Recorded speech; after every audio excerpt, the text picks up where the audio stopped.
asifiwe. Habari ya asubuhi. Karibuni tena Wakristo wa St. Christopher Mathare North na wengine marafiki zetu ambao tunafuata katika hii ibada ya mtandao. Nataka kuwashukuru sana sababu ya fursa ambayo tumekuwa nayo ya kuendelea kuhubiri neno lake Mwenyezi Mungu katika mtandao. Na najua kwamba tumekuwa tukibarikiwa. Na karibuni tena katika ibada hii, tuendelee kubarikiwa pamoja na tuombe. Baba mtakatifu na mwenye rehema nyingi, tunyenyekea miguuni pako asubuhi ya leo. Twalitukuza na kulinua jina lako takatifu, maana wewe ni Mungu mkuu na hakuna Mungu mwingine aliye kama wewe. Wewe ndiye ngome, wewe ndiye kimbilio letu, wewe ndiye ngao letu Bwana, hata wakati wa dhiki. Bwana Mungu Mwenyezi, wakati umefika mwisho, wewe ndiye mwanzo wetu, wewe ndiye msingi katika maisha yetu, na utaendelea Bwana kutubariki, kutuongoza na kutuhifadhi katika hifadhi zako. Katika ibada hii tunakuita uwe pamoja nasi Bwana, uwe baraka kwetu, uwe tegemeo letu, utunong'oneze kwa neno lako takatifu ya Bwana Mungu Mwenyezi. Katika sala na dua zetu Bwana Mungu Mwenyezi, uweze kutubariki, uweze kutuhimiza, uweze kutuongoza. Na katika yote Bwana Mungu wetu, sifa na shukrani uweze kurudia kwako mwisho wa ibada hii. Tujiweka mikononi pako, ukaanzia nasi, ukaendelea ukakafunza nasi. Mambo haya yote katika jina la Yesu Kristo aliye Bwana na mkombozi wetu. Amen. Wimbo wetu wa kwanza utakuwa wimbo wa nambari 145, damu imebubujika. Taimba stanza ya kwanza, ya pili, ya tatu, ya sita na ya saba. Ya kwanza, ya pili, ya tatu, ya sita na ya saba. Damu imebubujika ni ya Imanueli, wakioga wenye taka usafi wa kweli, usafi wa kweli, usafi wa kweli, wakioga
kusifia jina lako pekee.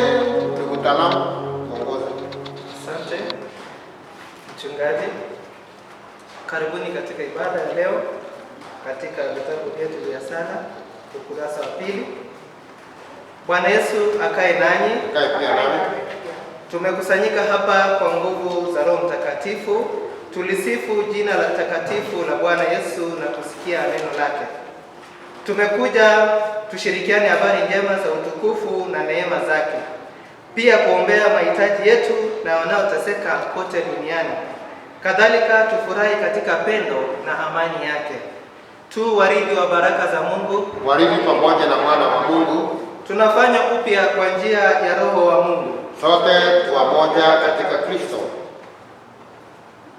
Wewe ndiye asili ya uhai, kwa mwanga wako twaona mwanga. Mbinguni nani awezaye kunisaidia ila wewe?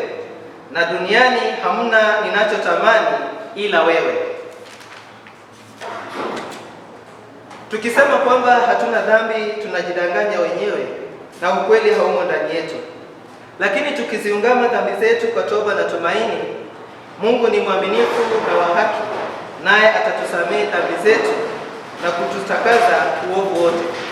Kwa hiyo na tuungame mbele ya Baba yetu wa mbinguni. Tuketi na tushirikiane wote sala ya 3. Baba uishie milele, Mungu wa wazazi wetu wa kale, mbele zako vitu vyote vinatetemeka, bali kupitia kwa mwanao kwa karibia kiti chako cha enzi. Tumeasi na kukataa kutenda mema, mioyo yetu imelemewa na dhambi. Turehemu ee Bwana, usisamehe haki, tujalie furaha ya msamaha, na utangazie mioyoni mwetu utukufu wa yeye aliyekufa na kufufuka kwa ajili yetu, Yesu Kristo Bwana wetu. Amina.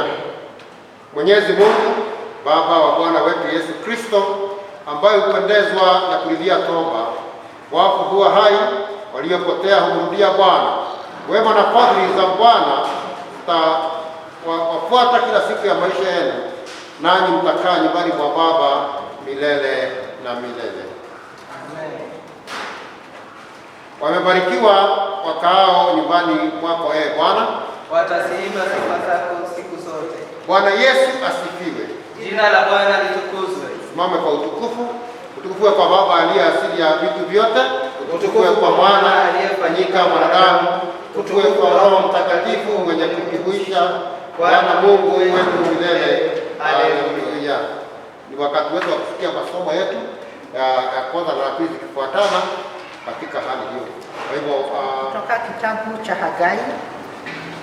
Kitabu cha Hagai sura ni sura ya 2, na tuanze hapo mstari wa 1 tuendelee hadi mstari wa 9. Hagai sura ya 2 tuanze mstari wa 1 hadi mstari wa 9. Katika mwezi wa 7 siku ya 21 ya mwezi, neno la Bwana lilikuja kwa kinywa cha Hagai nabii kusema, sema sasa na Zerubabeli mwana wa Shealtieli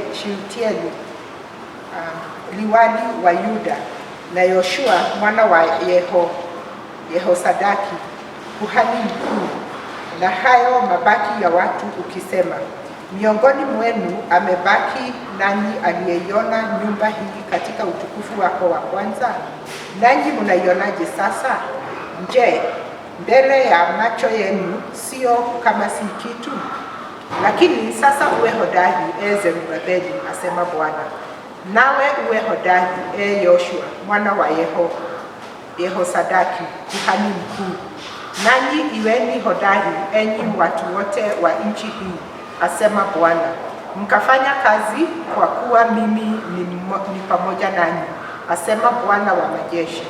Kama neno lile nililoagana nanyi mlipotoka katika nchi ya Misri, na roho yangu inakaa kati yenu, msiogope, kwa maana Bwana wa majeshi asema hivi, mara mmoja tena, ni kitambo kidogo tu, nami nitazitikiza hizo bingu na hii nchi na bahari na nchi kavu, nami nitatikisa mataifa yote, na vitu vinavyotamaniwa na mataifa yote vitakuja, nami nitaijaza nyumba hii utukufu, asema Bwana wa majeshi.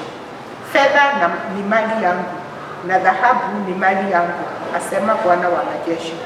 Utukufu wa mwisho wa nyumba hii utakuwa mkuu kuliko utukufu wake wa kwanza, asema Bwana wa majeshi. Na katika mahali hapa nitawapa amani, asema Bwana wa majeshi. Na hilo ndilo neno la Bwana. Somo la pili tutaliona katika Wakorintho wa pili sura ya 5, tuanze hapo mstari wa 11 tuendelee hadi 21. Wakorintho wa pili sura ya 5 tuanze mstari wa 11 tuendelee hadi mstari wa 21. Basi tukijua hofu ya Bwana twawavuta wanadamu, lakini tumedhihirishwa mbele za Mungu. Nami natumaini ya kuwa tumedhihirishwa katika dhamiri zenu pia, maana hatujisifu wenyewe mbele yenu tena, bali tunawapa sababu ya kujisifu kwa ajili yetu, ili mpate kuwa nayo mbele yao wanaojisifu kwa mambo ya nje tu, wala si kwa mambo ya moyoni. Maana ikiwa tumerukwa na akili zetu ni kwa ajili ya Mungu, au ikiwa tunazo akili zetu timamu ni kwa ajili yenu. Maana upendo wa Kristo watubidisha, maana tumehukumu hivi ya kwamba mmoja alikufa kwa ajili ya wote, basi walikufa wote. Tena alikufa kwa ajili ya wote, ili walio hai wasiwe hai tena kwa ajili ya nafsi zao wenyewe, bali kwa ajili yake yenye aliyekufa akafufuka kwa ajili yao.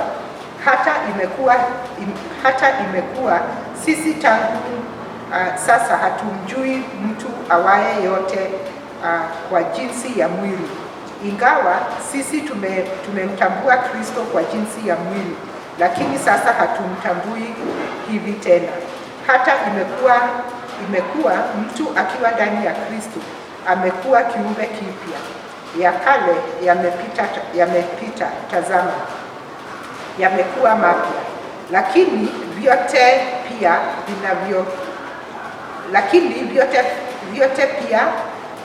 vyatokana na Mungu aliyetupatanisha sisi na nafsi yake kwa Kristo. Naye alitupa huduma ya upatanisho, yaani Mungu alikuwa ndani ya Kristo akiupatanisha ulimwengu na nafsi yake, asiwahesabie makosa yao, naye ametia ndani yenu neno la upatanisho. Basi tuwajumbe kwa ajili ya Kristo, kana kwamba Mungu anasihi kwa vinywa vyetu. Twawaombea ninyi kwa ajili ya Kristo mpatanishwe na Mungu. Yeye asiyejua dhambi alimfanya kuwa dhambi kwa ajili yetu, ili sisi tupate kuwa haki ya Mungu katika yeye. Na hili ndilo neno la Bwana. Kumtukuza Mungu na tukisema ni asante. Naomba kila mmoja aende mbele zake Mwenyezi Mungu, ndiposa tumwabudu tukimwambia yeye ni yeye tu, hakuna Mungu mwingine aliye kama wewe. Unastahili kuabudiwa, unastahili ewe Yesu, unastahili kuabudiwa, unastahili Mungu wetu zote, unastahili kuabudiwa, unastahili ewe Yesu, unastahili kuabudiwa, unastahili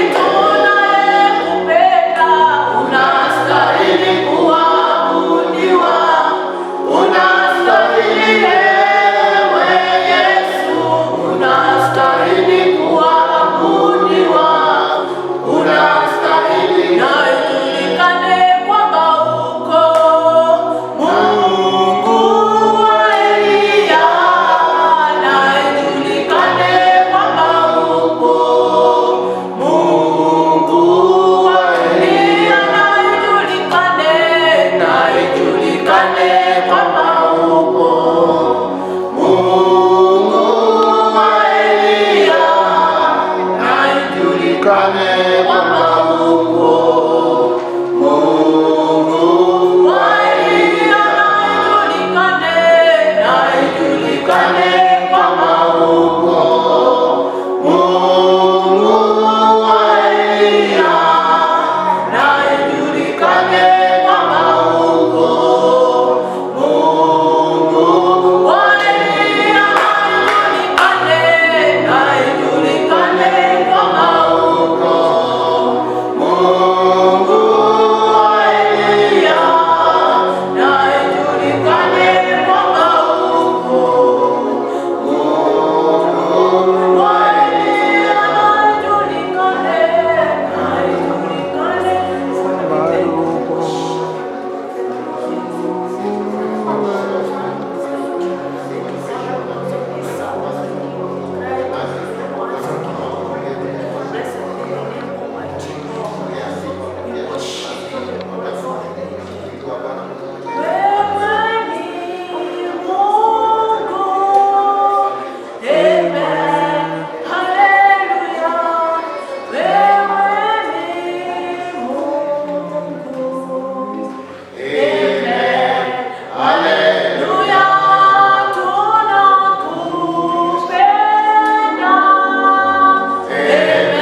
Tutafungua vitabu vyetu vya sala, kifungu cha 17, imani ya mitume. Twasimama pamoja na Wakristo wa karne zote duniani kote kuikiri imani yetu kwa maneno ya imani ya mitume. Pamoja na Mwamini Mungu Baba mwenye enzi, Muumba mbingu na nchi, na Yesu Kristo mwana wake wa pekee Bwana wetu, aliyechukuliwa mimba kwa uwezo wa Roho Mtakatifu, akazaliwa na Bikira Mariamu, akateswa wakati wa utawala wa Pontio Pilato, akasulubiwa, akafa, akazikwa, akashuka kwa wafu, siku ya tatu akafufuka kutoka kaburini, akapaa kwenda mbinguni, na sasa ameketi mkono wa kuume wa Mungu Baba mwenye enzi. Kutoka huko atakuja tena kwa hukumu watu walio hai na waliokufa. Namwamini Roho Mtakatifu, kanisa takatifu ulimwenguni kote, ushirika wa watakatifu, msamaha wa dhambi, ufufuo wa mwili na uzima wa milele. Amen. Bwana Yesu akae nanyi. Na tuombe.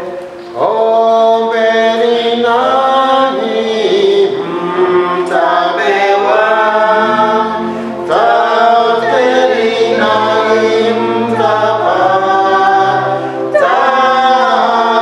bisheni nanyi mtafunguliwa. Haleluya, haleluya. Ombeni nanyi mtapewa, tafuteni nanyi mtapata, bisheni nanyi mtafunguliwa.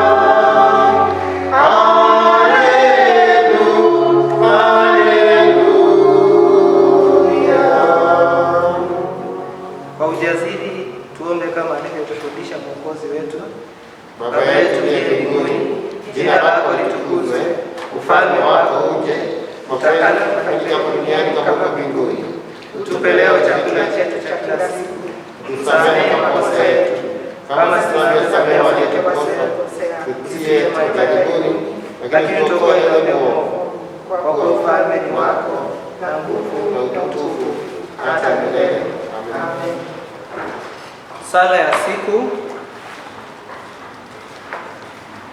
Leo ni Jumapili ya kwanza baada ya siku ya Utatu. Ee Mungu Baba yetu, ambaye mwana wako Mwokozi wetu aliponya na kuahidia wengi uzima kamili, tunakuomba kwamba uelekeze huruma zako kwa watu wengi leo ambao ni wagonjwa, ukiwaguza kwa mkono wako na kuwaponya kutokana na maradhi yao na shida zao zote, kwa Yesu Kristo aliye tabibu mkuu. Amen. Amen. Taendelea na maombi, sala ya kuombea amani, neema, taifa, kanisa na wahudumu na familia zetu.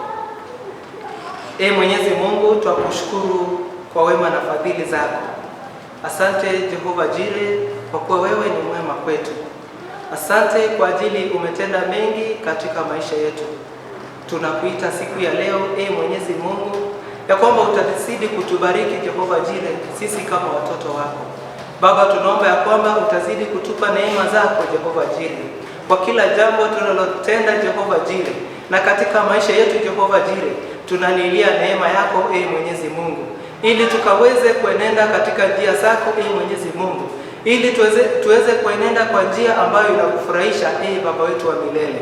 Mwenyezi Mungu, tunaomba ya kwamba utatukirimia amani yako Jehova Jire, amani yako ambayo inapita fahamu zote Ee Mwenyezi Mungu, ili kwamba tuweze kutembea na kuishi katika amani yako Ee Bwana. Tunajua kwamba tukiwa ndani yako Jehova Jire, tukiwa na amani yako Ee Mwenyezi Mungu, hatutaweza kushindwa na chochote Ee Mwenyezi Mungu. Tunakushukuru Mwenyezi Mungu, maana tukiwa hata na amani yako Ee Bwana wa majeshi, tutakuwa na nafasi kubwa ya kukuabudu Jehova Jire. Tutakuwa na nafasi kubwa ya kukumbuka Ee Bwana Mwenyezi Mungu, na kuweza kuishi ndani yako Ee Bwana wa majeshi. Asante kwa ajili wewe ni mwema katika maisha yetu Jehova Jire. Tunakushukuru Jehova Jire hata kwa ajili ya nchi yetu Ee Bwana wa majeshi. Asante kwa baraka ambayo umeweza kutupatia kama nchi Ee Bwana wa mabwana. Tunaomba kwamba utazidi kutuinua na kutubariki kama nchi Jehova Jire. Tuwaweka viongozi wetu mikononi mwako Bwana wa majeshi, hasa tukikumbuka kiongozi wetu na rais wetu Uhuru Muigai Kenyatta na naibu wake William Samoei Ruto. Bwana wa majeshi, tunaomba ya kwamba uwe pamoja na wao wanapoongoza nchi hii Baba, uwe pamoja na wao, ukawaelekeze, ukawaongoze Jehova. Tunaomba ya kwamba hekima yako iwe juu yao Ee Mwenyezi Mungu. Viongozi wengine wote tunaweka mikononi mwako Baba. Twakushukuru kwa ajili ya bunge Bwana, uwe pamoja na wao Jehova Jire, wanapoendelea kutunga sheria Jehova katika za nchi hii, uwe pamoja na wao Mungu wetu. Asante kwa ajili ya mahakama zetu Bwana wa majeshi, ukawaongoze Jehova Jire ili waweze kutoa haki katika nchi yetu Bwana wa majeshi. Asante maana wewe ni mwema. Wananchi wote Jehova tunajiweka mikononi mwako, ukatusamee Bwana wa majeshi mahali tumekosea kama nchi Baba, utubariki na ukatuinue Mwenyezi Mungu. Baba, tunaomba ya kwamba ukaweze kutusaidia hata katika janga hili la corona Bwana wa majeshi. Uwakumbuka ambao ni wagonjwa Bwana wa mabwana. Tunaomba Jehova uponyaji wako Mwenyezi Mungu, uweze kuponya watu wako Jehova ushie milele. Asante Bwana maana wewe ni mwema. Tunaomba uzidi kutukinga na janga hili Jehova Jire, ututoe katika janga hili katika nchi hii yetu Bwana wa majeshi. Asante Jehova maana wewe ni mwema.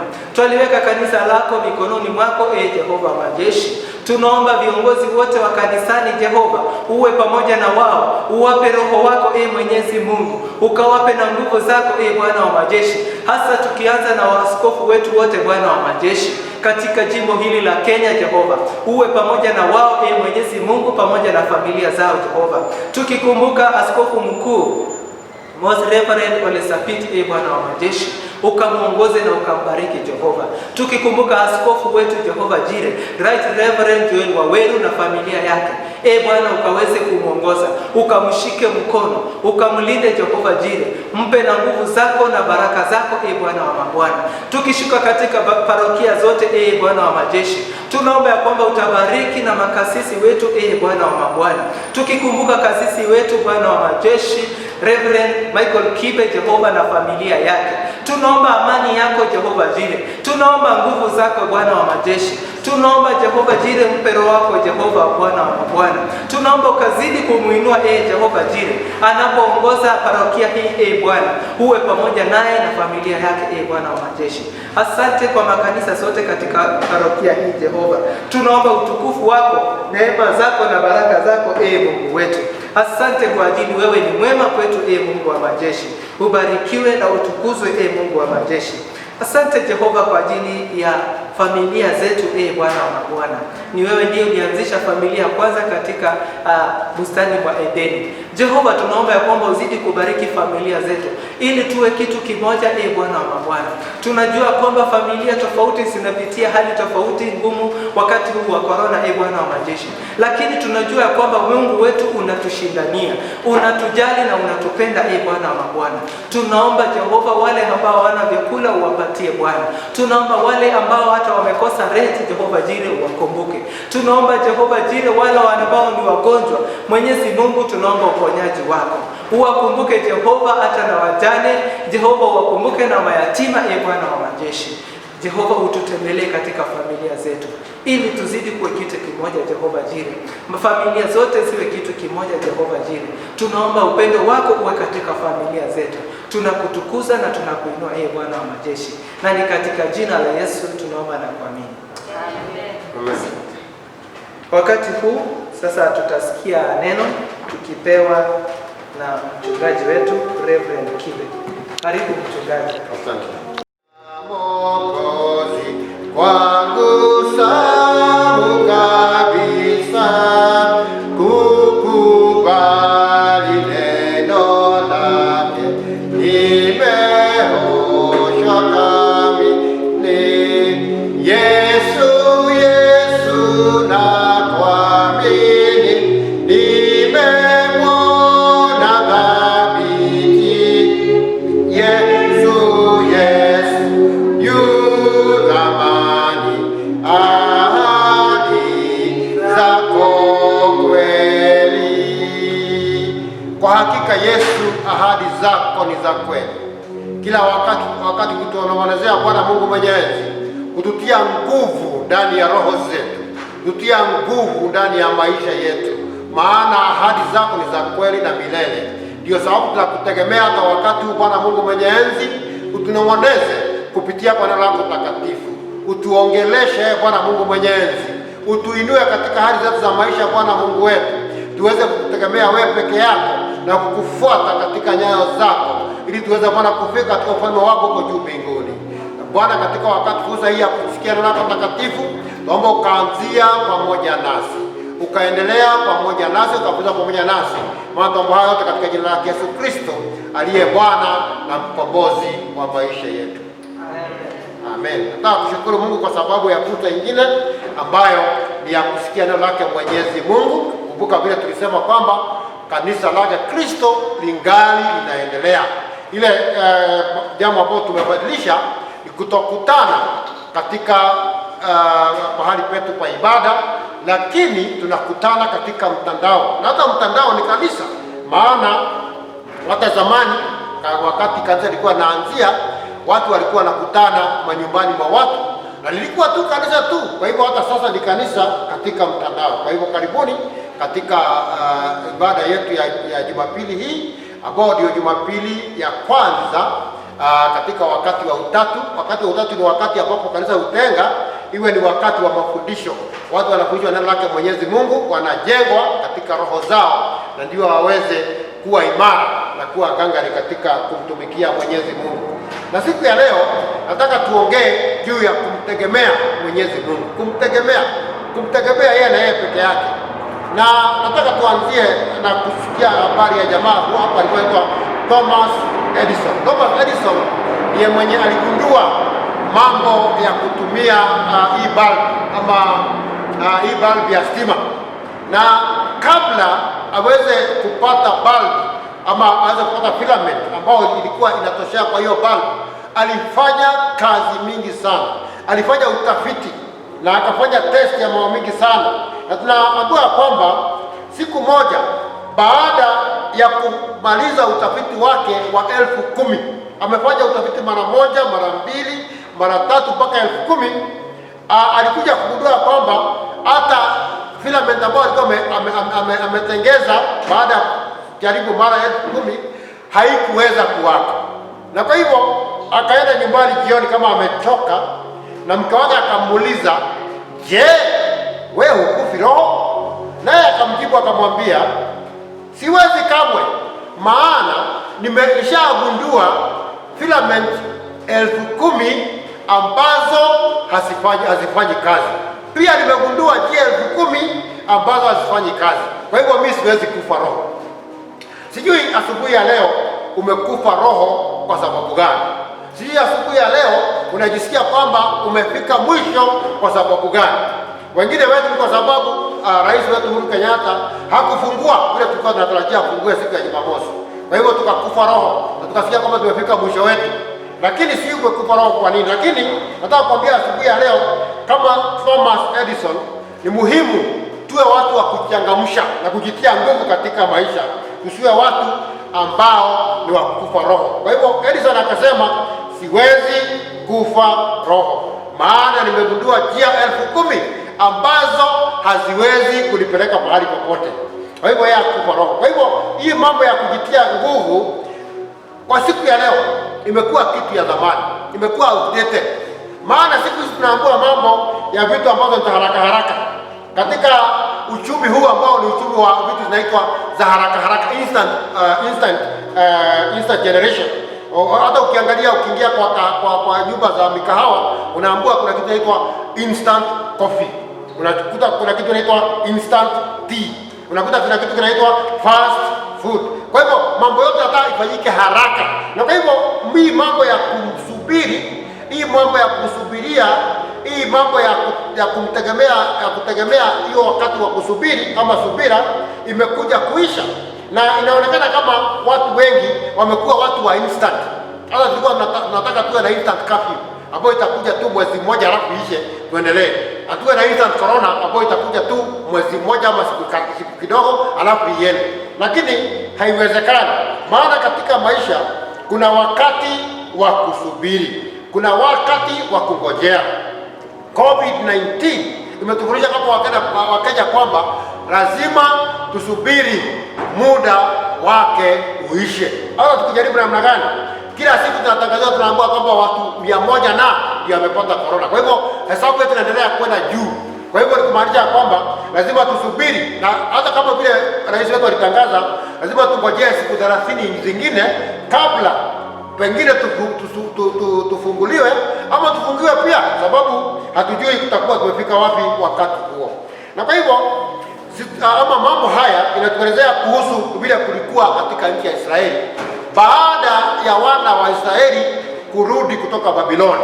Wakati walirudi, kazi yao ya kwanza ilikuwa kujenga majumba zao ambazo walikuwa naishi. Ya pili ilikuwa ni kumjengea Mungu hekalu. Unajua hekalu lake Mwenyezi Mungu liliharibiwa na Nebukadnezari, na kwa hivyo wakati walirudi walikuwa na jukumu la kujenga nyumba la Mungu. Lakini vile walifanya, walijenga tu msingi. Baada ya kujenga msingi, wakaiachilia na wakasahau.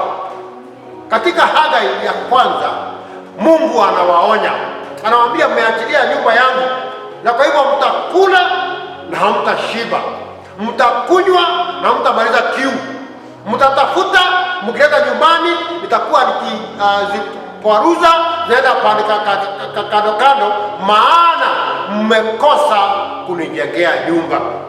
Katika Hagai ya pili, baada ya miaka 15 yao kutoka nchi ya Babiloni, wakasikia ujumbe wa nabii na wakaanzia kazi ya kujengea Mungu hekalu.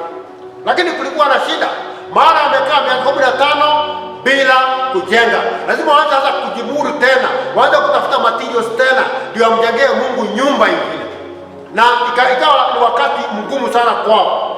Na Mungu kupitia kwa nabii Hagai pia akawanong'onezea na akawaambia, je, mliona vile hiyo nyumba ingine ilikuwa?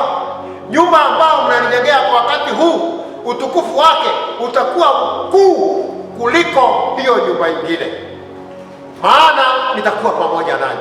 Mungu akawatia nguvu, hata wakati walikuwa wamedhoofika, hata wakati walikuwa wamekufa roho, hata wakati walikuwa hakuna njia ingine, Mungu akawatia nguvu, akawaambia, nikiwa pamoja na nyinyi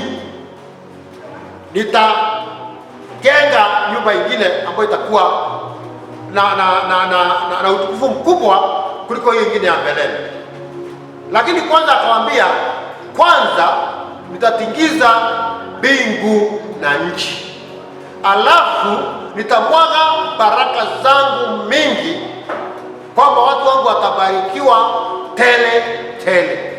Na nilikuwa nataka kuangalia hapo ambapo Mungu anasema anatingiza mbingu na nchi, that shaking ama kutingiza.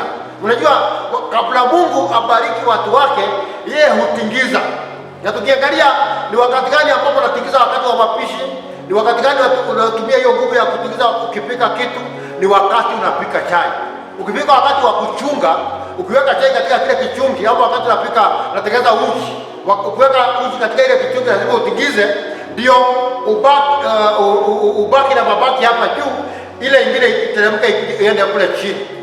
Na wakati Mungu anatingiza kanisa lake, anataka kuachiwa na mabaki, the remnants, sababu hawa mabaki hao ndio atabariki.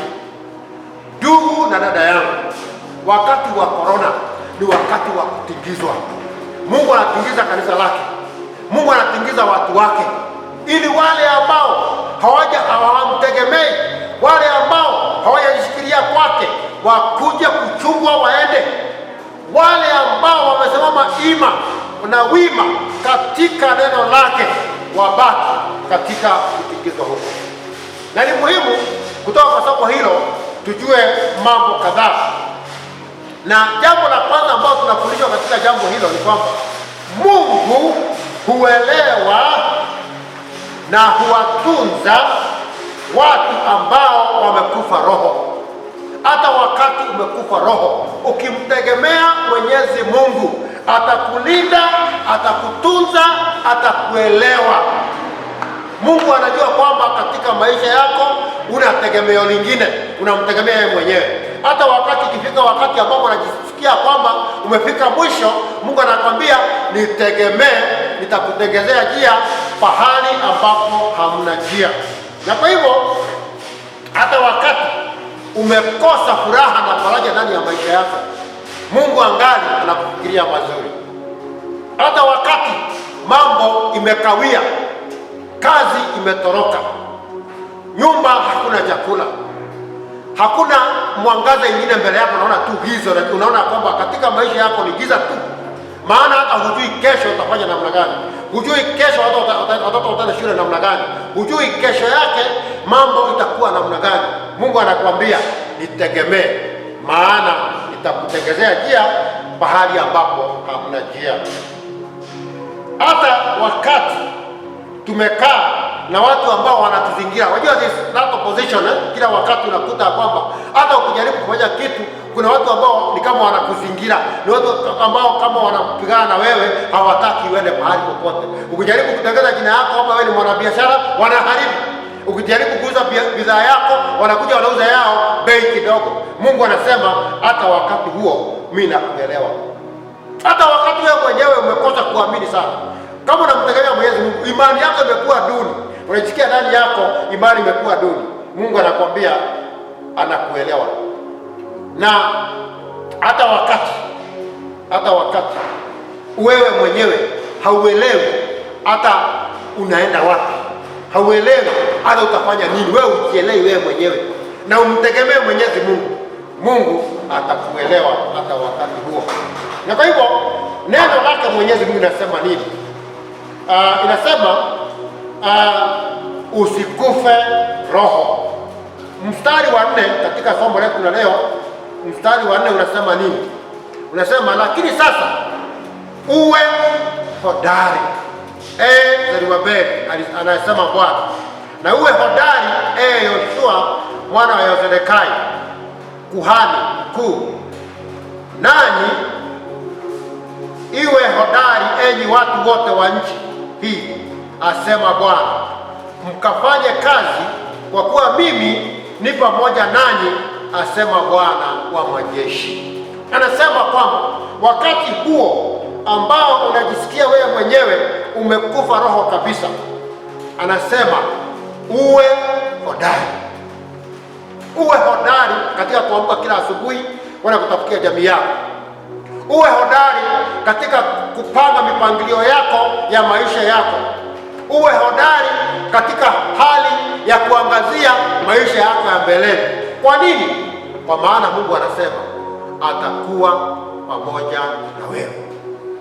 God is promising, ama anatupatia promise yake kwamba atakuwa pamoja na wewe. Kuwa hodari katika ufanyikazi wako. Kuwa hodari katika kutafuta. Kuwa hodari katika kupanga mambo ambayo iko mbele yako, maana Mungu atakuwa pamoja na wewe. Uwe na nguvu. Uwe na nguvu. Uwe mtu ambaye ako na nguvu. Be strong. Jitie nguvu kila asubuhi. Mwambie Mungu, naamka nikikutegemea wewe peke yako. Naamka nikijua kwamba wewe ndiye nguzo langu. Naamka nikijua katika yote wewe peke yako unaweza kunishindania, na uweze kutembea katika imani hiyo, na ukirudi jioni utarudi ukiwa umebarikiwa. Haleluya. Kwa hivyo lazima tubadilishe ile attitude yetu, ama vile tunaangazia mambo haya, lazima tubadilishe. Hiyo basi ya attitude, lazima tujue kwamba Mungu ametuagizia baraka. Anatuambia hata kama wakati anatutemesha mbingu na nchi, tujue kwamba baraka zake ni hakika zitakuja. Lazima baraka zake zitakuja. Lazima tubarikiwe. Lazima atuinue. Lazima atuongoze. Lazima atuimarishe. Lazima afungue milango ambayo tunambishia. Tusiogope. Tuwe watu ambao wako na tegemeo ndani yetu. Kwa hivyo tukiwa namna hiyo, ni vizuri tuwe watu wategemeaji. We must be people of perseverance. Watu ambao wanajua kujikamua ndani ya Yesu. Watu ambao wanajiamsha. Watu ambao wanajipatia nguvu. Watu ambao wanajipatia tumaini katika maisha. Na ndio tuweze kufika pahali ambapo Mungu ametuitia. Ya tatu ni kwamba huyo Mungu tu huyo Mungu anatuarifu namna gani? Kwamba hata wakati tumekufa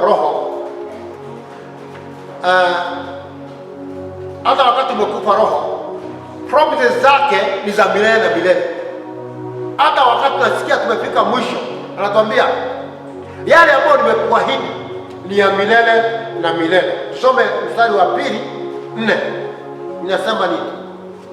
Ndio hiyo tulikuwa tumesoma ya kuwa hodari. Yaani anasema hata kama umefika mwisho kama wao wana wa Israeli ambao walisema baada ya miaka 15 tunashindwa kujengea Mungu nyumba nyingine.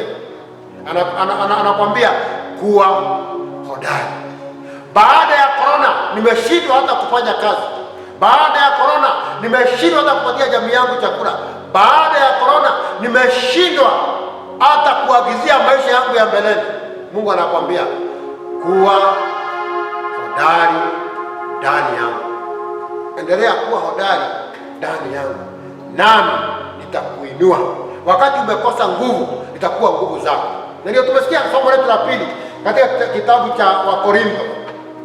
Tunaambiwa vile Mungu ametupigania, vile Mungu alisimama wima na imara ili sisi tuweze kupata nguvu. Wakorintho wa pili 5 tumesoma kuanzia mstari wa 11 na tukasikia kwamba hasa mstari wa 17 tukiambiwa kwamba hata imekuwa mtu akiwa ndani ya Kristo amekuwa kiumbe kipya, ya kale yamepita, tazama yamekuwa mapya. Lakini vyote pia vyatokana na Mungu aliyetupatanisha sisi na nafsi yake kwa Kristo, naye alitupa huduma ya upatanisho. Kwamba Mungu ni Mungu wa upatanisho, na kupitia kwa Kristo alitupatia injili ya upatanisho. Maana baada ya kifo cha Yesu msalabani, ya kale yalitupwa na yakaenda, na tutazama mbele zetu kwamba mapya yanakuja. Mapya na kupitia kwa Kristo tukapewa mapya, tukawa warithi pamoja na Kristo kwa utukufu wake Mungu Baba. Kwa hivyo sisi tuwana wa Mungu, tuwarithi katika ufalme wa Mungu. Na ni vizuri tujue kuitwa warithi, watu ambao wamepatanishwa naye Mwenyezi Mungu, ni jambo muhimu sana katika maisha yetu. Na mimi huangalia sana wakati watoto wangu wanakuja nyumbani. Siku hizi nikuja wanakuja sio watu wanakaa huko. Lakini wakija nyumbani baada ya matembezi yao, kama wamekuja mara tu siku moja, the following day lazima nirudi kwa duka nikanunue vitu, maana wametumia zote. Na hakuna mtu aliniomba ruhusa, waliingia tu, matunda wanakula, chakula wanakula, kila kitu wanakula, sababu wako na haki kama wana wangu kukula mali ya baba yao. Hawapasi kuuliza ruhusa, maana wanajua wako na haki. Na hivyo sisi kama wana wake Mwenyezi Mungu sio watu wa kukufa roho, ni kuingia katika nyumba ya Baba na kukula yenye ambayo iko huko kwa ajili yetu. Maana kupitia kwa Kristo tumepatanishwa naye Mungu, tumefanywa kuwa wana wake, sio wa kuzaliwa na mwili, bali wa kuzaliwa na Roho. Kwa hivyo katika maisha yetu ya kiroho tunaweza kujipatia, tunaweza kupata yale yote ambayo Mungu ametuahidia katika maisha yetu. Ulinzi, Mungu ametuahidia, atatupatia ulinzi katika maisha yetu, atatutunza katika maisha yetu, atatufungulia milango ambayo tunabisha katika maisha yetu. Lakini shida ni kwamba wengine wetu hatubishi milango. Unakaa tu hapo haubishi. Umesimama kwa mlango unasema hata mimi sijui nifanye namna gani, mambo yote imekwisha. Mungu anakwambia bisha mlango. Bisha katika imani. Tegemea Mwenyezi Mungu. Bisha mlango huo na Mungu atakufungulia. Wacha kusimama hapo. Unajua wakati Petero alimuona Yesu akitembea juu ya maji, alimwambia Yesu, kama ni wewe na mimi nakuja nitembee juu ya maji. Na tunaambiwa kwamba Petero akatembea juu ya maji. Lakini wakati aliangalia upepo, tunaambiwa kwamba akazama. Maana wakati wa upepo, wakati wa kutingiza, lazima tuangazie Mwenyezi Mungu. Macho yetu yako kwa Mwenyezi Mungu ili tuweze. Maana wakati wote Petro alikuwa amemwangalia Yesu, alitembea juu ya maji. Lakini wakati aliangalia upepo, when he looked at the storms, akaanza kuzimia. Kwa hivyo kumtegemea Mungu ni kuweka macho yetu kwake, ni kuweka imani yetu kwake, ni kuweka tegemeo letu kwake Mwenyezi Mungu, ili atushindanie, atupatie nguvu za ushindi katika jina lake. Na tunaambiwa kwamba tukimtegemea namna hiyo, ya kale imeisha, na yale mpya inaingia katika maisha yetu. Ndugu na dada yangu, kama yule jamaa anaitwa Thomas Edison, tusiwe watu wa kufa roho, tuwe watu wa kuwa na tegemeo, tuwe watu wa kujijaza na kujua kwamba tukiwa ndani ya Kristo tu zaidi ya washindi kupitia kwa Kristo aliyetushindania. Tujue kwamba tukiwa ndani ya Kristo sisi tumeunganishwa pamoja naye Mungu Baba, kwa hivyo tuna nguvu za kwenda katika uwepo wake na kumuitisha chenye ambacho tunahitaji. Nini hicho ambacho tunahitaji? Huja muitisha Mwenyezi Mungu na haja kosa kukupea. Na katika imani uchukue hatua ya imani. Ukitembea, ukienda kazini, ukienda katika biashara yako, ukienda katika hata shule, ukienda pahali popote, ujiweke tumaini na Mungu atakufungulia milango na utabarikiwa. Jana nilisoma somo ambalo sitaweza kusahau katika maisha yangu. Maana sio jana, ni siku ya Alhamisi. Siku ya Alhamisi, sio jana, siku ya Alhamisi. Maana siku ya Alhamisi tuliita watu wa Nairobi County wakuja waongee na wale watu wako na gender based violence katika kanisa letu. Na nikawaita, nasikia walikuwa mambo ya gender based violence. Lakini yule health CS wa Nairobi County alikuwa amekuja. Yule anasimamia mambo ya afya. Na yeye ni daktari. Na katika kule kunongonezana na watu, mama mmoja ambao ni wa kanisa la St. Christopher Church akaenda mpaka huyo daktari akamwambia, mimi niko na shida. Maana mimi nimeambiwa niende hospitali na niweze kwenda kufanyiwa operation. Na ile pesa ambayo wanataka kutoa kwangu shilingi 1380. Pesa ambazo mimi siwezi kupata ngo. Kwa hivyo mimi nimesema Mungu sasa aliponye sababu siwezi kuenda. Sababu ya kule kufungulia roho, daktari akamwonea huruma. Na akamwambia, nataka unikupangie na uje kwa ofisini kwangu kesho. Nataka nikutume mama Lucy. Uende huko, kuna theater za nzuri, kuna madaktari wazuri, nitakutuma huko, uende ufanyiwe upasuaji huo bure bila kulipa shilingi yoyote. Na nikaanza kufikiria, huyu mama alikuwa amekuja akiwa na shida yake, hakuwa anajua kwamba atapata usaidizi, lakini alikuwa na imani. Na wakati nisikia kuna mtu anaitwa daktari, akamwendea akamwambia, mimi niko na shida. Na wakati alimwambia ako na shida yake ikatatuliwa. Ni mara ngapi tumenyamaza na shida zetu? Ni mara ngapi umenyamaza yale ambayo inakusumbua? Na baada ya mama kuambiwa hivyo, wale wengine ambao walikuwa na shida wote wanakimbia kwa yule daktari. Hao sasa ndio walikuwa wanafuata. Wengine walisaidiwa, wengine hawakupata usaidizi. Lakini yeye sababu alikuwa wa kwanza, yeye alipata usaidizi. Na wakati mwingine unajikuta tuko na shida mingi katika maisha yetu, lakini hatumkimbilii Mwenyezi Mungu. Kwa nini huwezi kumkimbilia kwake? Kwa nini hutaki kuingia katika maombi? Kwa nini hutaki kufunga kumwambia Mungu shida zako? Ungetaka afadhali ungeenda kuambia MP wako akupa shida zako na hakusaidii ngo. Yeye atakusaidia wakati anataka kula. Akishapata kula anakuacha. Lakini ukimwambia Mungu shida zako, atakutatulia. Iwe ni wakati wa uchaguzi ama sio wakati wa uchaguzi. Maana yeye kila wakati ni Mungu na ana nguvu na vitu vyote vinatoka kwake. Ndugu na dada yangu, kwa nini usimkimbilie Mwenyezi Mungu? Kama hiyo mama alikimbilia daktari akamsaidia, akaambiwa bure tu, hiyo pesa utalipa, hiyo matibabu utapata, na iko daktari wako kufanyia matibabu, lakini utapata bure. Maana nataka sahihi yangu niseme ya kwamba wewe utibue bure. Na Yesu anakwambia, chochote ambacho mtaitisha katika jina langu, Baba yangu juu mbinguni atawapea. Kwa hivyo Yesu akaweka signature yake, akasema hii cheki pelekeni kwa Mungu, kamwambie kile mnataka katika jina langu na ataweza kuwapea. Na umekaa hapo unasumbuka, umekaa hapo na shida zako, Mungu anakuambia kuja kwangu, wewe ni mtoto wangu, mimi nakupenda. Hata wakati umedhoofika, hata wakati tegemeo lako limeisha, ningali nakupenda. Mungu akupende, Mungu akuimarishe, Mungu akubariki. Lakini lazima uchukue hatua imani, uende kwake, umwambie shida zako, naye atakutatulia na atakuinua katika maisha yako. Katika jina la Mwenyezi Mungu Baba na Mwana na Roho Mtakatifu. Amina. Tunakushukuru, tunakutukuza Baba Mungu mwenye enzi, maana umetuagiza ya kwamba wale wote ambao wanakutegemea hawatakosa kamwe. Wale wote Bwana ambao wanaweka tumaini lao kwako, Bwana Mungu mwenye enzi, hawatawahi kushindwa hata siku moja. Tutaweka matumaini yetu kwako Bwana. Katika boma zetu tutashindwa, Bwana Mungu Mwenyezi. Katika kazini mwetu tutashindwa, Bwana Mungu wetu. Katika biashara zetu Bwana tutashindwa, Bwana Mungu Mwenyezi, maana tutakutegemea wewe. Katika magonjwa yetu Bwana utatuponya, maana tutakutegemea wewe. Katika shida zetu zote Bwana Mungu Mwenyezi, hatutashindwa hata moja, maana tutakutegemea wewe.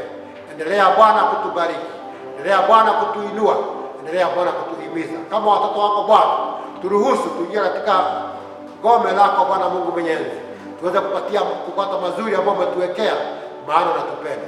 Tuomba haya yote maana tunajua Bwana umetusikia, tutakutendea katika jina lake Yesu Kristo aliye Bwana na mkombozi wetu.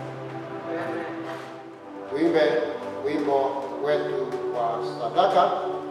Tunakumbuka kwamba tumekuwa tukifanya ibada hizi sasa kwa muda wa miezi mitatu. Sasa ni miezi mitatu na wiki moja. Mungu amekuwa pamoja nasi, hajatuachilia hata siku moja, na tunataka kushukuru Mungu kwa sababu yenu vile mmejitolea. Tumeona mkono wake juu yetu na juu yenu, akiendelea kutujali na kutuongoza katika yote, na tunataka kumshukuru maana amekuwa Mungu mwema katikati kwetu. Na kwa hivyo siku ya leo tunataka tuimbe wimbo ambao uko nyimbo standard, wimbo nambari 495. Nimeahidi Yesu kutumikia. Amekuwa mwema kwetu, ametubariki, ametuongoza. Kwa hivyo tunataka kumwahidi siku ya leo tutamtumikia katika yote. Atakuwa ndiye tumaini letu, atakuwa ndiye tegemeo letu, atakuwa ndiye ngome letu, maana tutamtumainia. Kwa hivyo tukifanya hivi katika paybill zetu, muweze kupeana sadaka na Mungu atawabariki.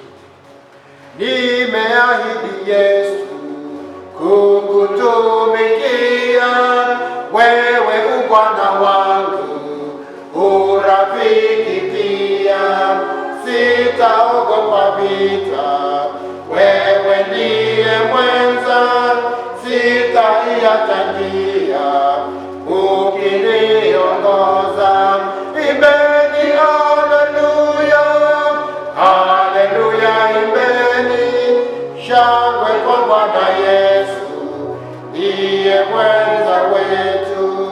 Dunia ikaribu, Bwana siache, na mengi majaribu yako pande zote, siku zote adui ni ndani na nje, Bwana Yesu nivute karibu na wewe.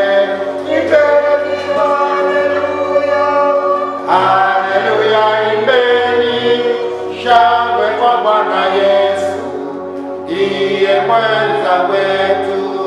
Nikusikie wewe, nena nami Bwana, kelele za dunia ndizo nyingi sana, nena kunihimiza au kunionya, nena nikusikie, mwenye kuniponya.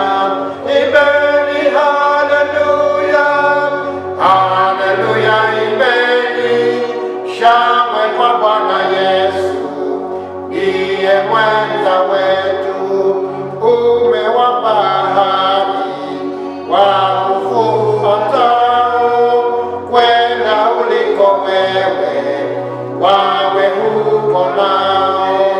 Nami nimeahidi kukutumikia, nipe neema Bwana ya kukuandamia. Imbeni haleluya, haleluya, imbeni shangwe kwa Bwana Yesu, ndiye mwenza wetu. Hatu zako Bwana nani zikanyage, wewe mwenye nguvu, mimi ni mnyonge. Niongoze nivute, nishike daima, mwisho niliwasili mbinguni salama. Imbeni haleluya, haleluya, imbeni Shangwe kwa Bwana Yesu, ndiye mwenza wetu. Imbeni haleluya, haleluya, imbeni. Shangwe kwa Bwana Yesu, ndiye mwenza wetu. Kwa hakika Bwana Yesu, wewe ndiye mwenza wetu. Hata wakati wa mashida, hata wakati wa usumbufu, wewe Bwana Mungu mwenye enzi, wewe ndiye mwenza wetu. Endelea Bwana kutuongoza, maana tunakutegemea wewe peke yako, Bwana Mungu mwenye enzi. Endelea Bwana kutuinua, maana tunakuangazia Bwana Mungu mwenye enzi. Hata wakati huu Bwana tumetoa sadaka, tumetoa fungu la 10, tumetoa Bwana shukrani zetu, maana tunakutegemea wewe peke yako. Endelea Bwana kutufungulia milango, endelea Bwana kutuongoza, endelea Bwana kutuhifadhi Bwana Mungu mwenye enzi. Endelea Bwana kutulinda na kututunza katika maisha yetu kutoka kwa mitego ya mwovu Shetani, ili tuweze Bwana kudumu katika uwepo wako. Tuweze Bwana tusikufe roho, bali tukuangazie wewe, tukutegemee wewe kila siku ya maisha yetu. Endelea Bwana hata kutuongoza Bwana Mungu mwenye enzi, ili katika maisha yetu mwanga wako uwe mbele yetu kila wakati. Nyayo zako Bwana tuweze kuzikanyanga kila siku Bwana Mungu mwenye enzi. Tuweze kubarikiwa, tuweze kubarikiwa na wewe, tuweze kuongozwa, tuweze kudumishwa katika uwepo wako Bwana Mungu mwenye enzi. Wale ambao wamedhoofika Bwana Mungu mwenye enzi, na wainua kwako Bwana, ili Bwana uweze kuwatembelea kwa wakati huu katika hiyo hali ya kukutegemea Bwana Mungu mwenye enzi, uwainue. Wale ambao Bwana hawana chakula Bwana Mungu mwenye enzi, fungua milango yako juu mbinguni Bwana, ili Bwana utupate wasamaria wema ambao Bwana tupao pamoja na wao wapate chakula cha kila siku Bwana Mungu mwenye enzi. Wale ambao karibu kufungua manyumba Bwana Mungu mwenye enzi, wafungulie milango Bwana ya kupata hiyo nauri Bwana Mungu mwenye enzi, waweze kulipa na wasifungie nyumba zao Bwana Mungu wetu. Na yote Bwana ukiyatenda, talitukuza na kuliniwa jina lako takatifu. Tuwakabidhi wale ambao ni wagonjwa, hata wale ambao ni wagonjwa wa korona Bwana, tuwaombea uponyaji wako. Tuwakushukuru sababu yale ambao umefanya kwa wakati huu, hata wale wengine ambao kwa hospitalini Bwana Mungu mwenye enzi, waponye kwa wema na utukufu wa jina lako. Wale ambao hawajapata Bwana, wakinge katika utunzi wako Bwana Mungu wetu, ili Bwana wasigojeke, bali Bwana wakae katika Bwana utunzi wako Bwana Mungu wetu. Na wale madaktari ambao wanawatibu Bwana, tuwainua mikononi kwako Bwana Mungu mwenye enzi, wahekimishe, waongoze, wabariki, hata watunze hata na wao Bwana Mungu mwenye enzi kwa ugonjwa huu. Na kila wakati Bwana tukiona Bwana wakiendelea kufanya vizuri, tunaitukuza na kuinua jina lako takatifu. Kumbuka jamii zao, kumbuka watu wao wote Bwana, uweze kuwabariki na kuwaongoza. Na wakati tukimalizia ibada yetu Bwana, utudumishe ndani yako, tuweze kutembea katika uwepo wako, tuweze kulinua na kuimarisha jina lako takatifu. Tukikaa majumbani mwetu, tukitembea kazini mwetu Bwana, hata tukitembea katika biashara zetu Bwana Mungu mwenye enzi, ututunze, utukinge na ugonjwa wa korona, ututunze katika maisha yetu Bwana, utupatie riziki yetu ya kila siku, maana unatupenda na utufikiria mazuri. Maana haya tunaomba katika jina la Yesu Kristo aliye Bwana na mkombozi wa maisha yetu. Amen. Tunashukuru sana sababu ya kuwa nasi katika ibada hii. Na pia tunajua tutakuwa na ibada nyingine katikati ya wiki ambayo huongozwa na mke wangu akipatiana counseling kuhusu kukaa na jamii katika wakati wa corona. Kwa hivyo tuweze kuungana pamoja naye siku ya Jumatano ijayo, siku ya Alhamisi ijayo hapo saa 3:30 asubuhi, tuweze kuendelea kufundishwa katika mambo haya. Na pia katika mtandao wa WhatsApp tuko na mahubiri ya kila siku. Kwa hivyo nawakaribisha tuwe pamoja, na mkishasoma mnaweza kujibu, ndio nijue tuko pamoja na nyinyi na kwamba mnaendelea kujifundisha katika neno lake Mwenyezi Mungu. Kwa hivyo Mungu aendelee kuwabariki tukifanya hivyo, na tutabarikiwa sana sana. Mungu aonekanie katika yote na aweze kuinulia nuru ya uso wake. Nayo neema ya Mungu ipitao fahamu zote iwalinde mioyo yenu na nia zenu katika hali ya kumjua na kumpenda Mungu na mwana wake Yesu Kristo. Nazo baraka zake Mwenyezi Mungu Baba na Mwana na Roho Mtakatifu ziwe kwenu, zikae kwenu kuanzia sasa na hata milele. Amen. Mkae kwa amani mkimtumainia kupenda Mungu. Ibada yetu imeisha. Amina. Amina.